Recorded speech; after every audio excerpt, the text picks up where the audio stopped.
All right, for more on this, we have Charles Kupchan, Senior Fellow at the Council on Foreign Relations, joining us live on the show from Washington, D.C. Welcome to the broadcast, sir.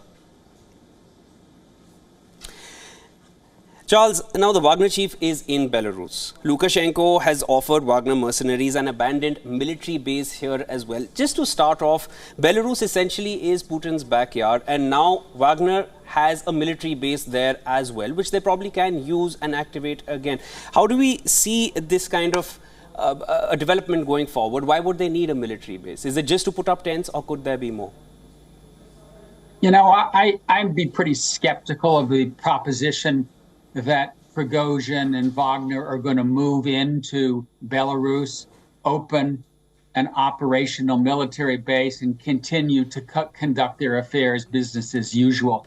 This is a guy who just carried out a rebellion, who shot down Russian aircraft and killed Russian pilots, who came to within 150 miles of Moscow. Putin is not going to let this guy move to Belarus and open up shop. So we don't exactly know the situation, but this is not going to be a new, independent, autonomous Wagner operating from a new country. They're going to watch him like a hawk. I wouldn't be surprised if he ends up getting punished or worse for what he has done over the last few days. So, well, that being said, Kiev is, as Shivan mentioned as well, Kiev is barely 150 kilometers from Belarus, which also shares a border with 3 NATO states. So how will Wagner's base in Belarus impact the Russia-Ukraine conflict? Well, I don't think the presence of Wagner in Belarus is of immediate strategic importance to Poland, Lithuania, Latvia, other NATO countries. They're already vigilantly on guard because Russia has demonstrated that it's dangerous, that it has invaded its neighbors.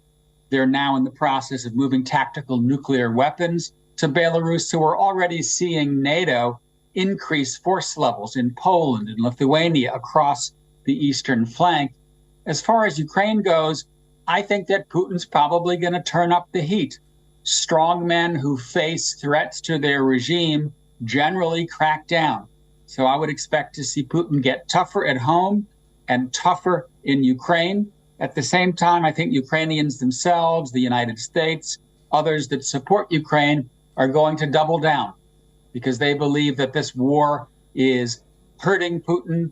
The more they help Ukraine, the more likely it is that this war could create fractures and instability inside Russia itself.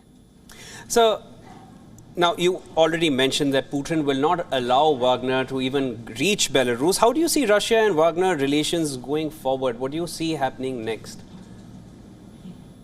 Well, we're in a very fluid situation, and Putin apparently was convinced by Lukashenko not to kill Prigozhin. Soldiers that were part of the Wagner group have been told they can integrate into the Russian military.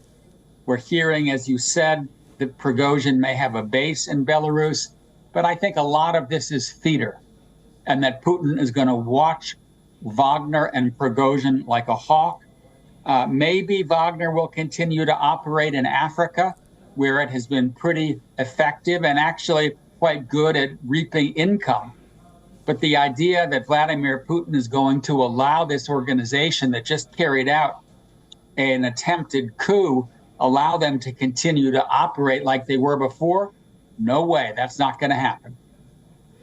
Right. Thank you for joining in on the broadcast, Mr. Charles Kupchan, and thank you for sharing all your insights with us. Sure. Bye-bye.